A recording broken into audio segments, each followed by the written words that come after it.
Menurut temuan ilmiah, Bumi menerima energi surya sebesar 175.000 terawatt atau kurang lebih 10.000 kali lebih banyak daripada listrik yang digunakan oleh seluruh penduduk dunia. Hal ini membuktikan bahwa matahari merupakan sumber energi paling banyak dan nantinya akan menjadi sumber energi yang utama di antara sumber-sumber energi lainnya. Untuk itulah, para ilmuwan dan insinyur menciptakan panel surya serta berinovasi untuk mengubah energi matahari menjadi energi listrik. Dan dalam proses pembuatan panel surya ini, tidak semudah yang kita bayangkan karena silikon merupakan material yang bersifat semikonduktor yang merupakan elemen kedua paling banyak ditemukan di bumi. Silikon ditemukan bersenyawa dengan unsur lain berbentuk mineral. Selain ditemukan dalam bentuk mineral, senyawa silikon dapat dijumpai dalam berbagai bentuk, seperti pasir kuarsa dan berbagai jenis batu-batuan. Silikon merupakan komponen utama dari kaca, semen, keramik, dan sebagian besar perangkat semikonduktor. Kemudian panel surya untuk mengubah cahaya sinar matahari menjadi energi listrik.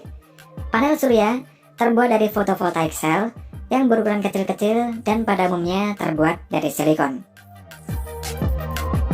Panel surya memiliki dua lapisan semikonduktor yaitu positif dan negatif. Sederhananya, ketika sel surya menyerap cahaya, maka akan ada pergerakan antara elektron di sisi positif dan negatif. Adanya pergerakan ini menciptakan arus listrik searah, sehingga diperlukan inverter sebelum dapat digunakan sebagai energi bagi alat-alat elektronik. Panel surya terbagi dalam dua jenis, yaitu panel surya monokristalin dan panel surya polikristalin. Pada panel polikristalin memiliki warna bintik-bintik biru dan memiliki corak seperti papan partikel. Sedangkan pada panel monokristalin berwarna hitam atau biru yang sangat tua. Panel monokristalin dibuat dari silikon ingot kerucut yang kemudian dipotong menjadi lempengan-lempengan tipis yang disebut dengan wafer. Untuk membuat ingot tersebut, material silikon dilelehkan sampai suhu 1400 derajat Celcius, kemudian biji kristal diturunkan ke dalam lelehan silikon. Setelah itu, secara perlahan, biji kristal akan ditarik ke atas sambil berputar sampai membentuk lingkaran kerucut. Bentuk kerucut tersebut akan dibentuk menjadi persegi agar lebih efisien ketika nantinya akan dipasang pada modul. Setelah itu, nantinya akan dipotong menjadi lempengan-lempengan tipis yang disebut dengan wafer. Dan karena dibentuk dari lingkaran, ada banyak material yang terbuang saat dipotong menjadi bentuk persegi.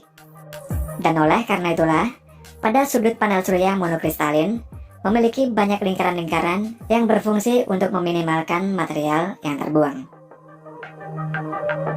Penggunaan antara panel surya berjenis monokristalin maupun polikristalin tergantung dari faktor geografis wilayah. Jika pada wilayah dengan curah hujan yang cukup tinggi, panel monokristalin memiliki efisiensi tinggi saat cuaca mendung. Sedangkan pada wilayah yang memiliki curah hujan rendah, pemakaian polikristalin lebih efisien dibandingkan monokristalin. Namun meski begitu, panel monokristalin memiliki biaya produksi yang lebih tinggi dibanding panel surya polikristalin. Oleh karena itulah, panel surya polikristalin lebih banyak digunakan pada sistem panel surya. Di samping itu, perbedaan keduanya juga tidak terlalu signifikan. Kemudian dalam memproduksi modul polikristalin, ada beberapa proses yang harus dilalui. Yang pertama adalah menyediakan material mentahnya berupa silikon ultramurni yang didatangkan dari supplier internasional. Untuk menghasilkan multikristalin ingot, material silikon tadi dimasukkan ke dalam crucible atau wadah yang dapat menahan suhu tinggi. Setelah itu, crucible dimasukkan ke dalam furnace atau tungku, kemudian silikon dilelehkan pada suhu lebih dari 1400 derajat Celcius. Dan setelah 20 jam, silikon di dalam tungku akan meleleh menjadi molten silikon. Ketika molten silikon sudah dingin, bentuk molten silikon tersebut akan berubah menjadi balok dan menjadi multikristalin ingot block.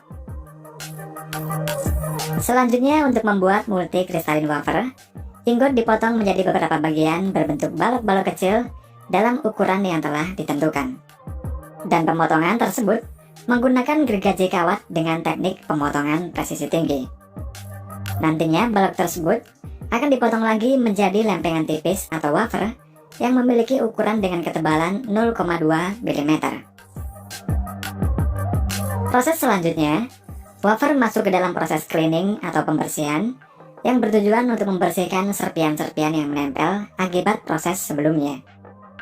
Setelah dibersihkan, wafer-wafer tersebut dilakukan pengujian yang ketat untuk melihat kualitasnya. Lalu pada tahap berikutnya adalah proses surface treatment, yakni wafer ditempatkan ke dalam bak dengan berbagai jenis cairan untuk proses pembersihan hingga pembilasan. Selanjutnya, wafer akan dikeringkan menggunakan udara panas. Panel surya memiliki banyak lapisan di dalamnya, di antaranya adalah lapisan semikonduktor positif dan negatif. Untuk itulah wafer tersebut kemudian dimasukkan di dalam tungku difusi dengan suhu antara 800 sampai 900 derajat Celcius menggunakan gas fosfor. Di dalam tungku, atom fosfor menyebar ke permukaan wafer sehingga berubah dari muatan positif menjadi muatan negatif yang kemudian menjadi sel. Setelah itu, untuk mengurangi refleksivitas sel tersebut, sel ini kemudian dilapisi dengan silikon nitrida sehingga berubah warnanya menjadi berwarna biru. Selanjutnya pada sel, dibuat kontak dengan cara dilakukan proses pencetakan menggunakan pasta silver, yang mana kontak ini berfungsi sebagai konduktor saat listrik dihasilkan oleh sel.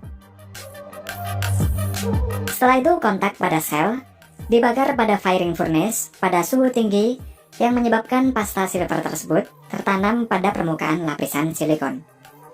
Dan kemudian sel-sel tersebut disortir berdasarkan tingkat efisiensi dan kriteria optiknya.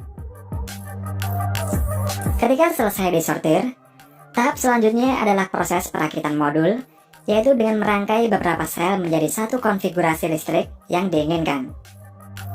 Pada proses ini, sel dirangkai dengan kaca, kemudian EVA atau etilen vinil asetat, dan backsheet atau lembar insulasi. Modul tersebut kemudian dilaminasi pada mesin vakum dan di-curing menggunakan panas.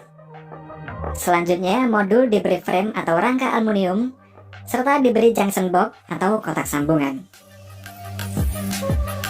Setelah selesai, modul-modul ini dilakukan serangkaian pengujian untuk melihat kualitasnya sebelum dikemas. Pengujian-pengujian tersebut meliputi tes menggunakan kamera inframerah untuk melihat keretakan-keretakan pada sel. Kemudian tes lainnya yaitu mechanical loading yang berfungsi mengetahui tingkat ketahanan modul pada kondisi yang sangat ekstrim. Lalu heavy impact test, di mana modul tersebut diberi tekanan yang kuat untuk melihat daya tahannya. Dan selain tes tersebut, masih banyak lagi tes yang dilakukan. Ketika modul lolos pengujian tersebut, nantinya kemudian akan dikemas pada kemasan yang khusus yang berguna melindungi modul saat akan dikirim ke konsumen.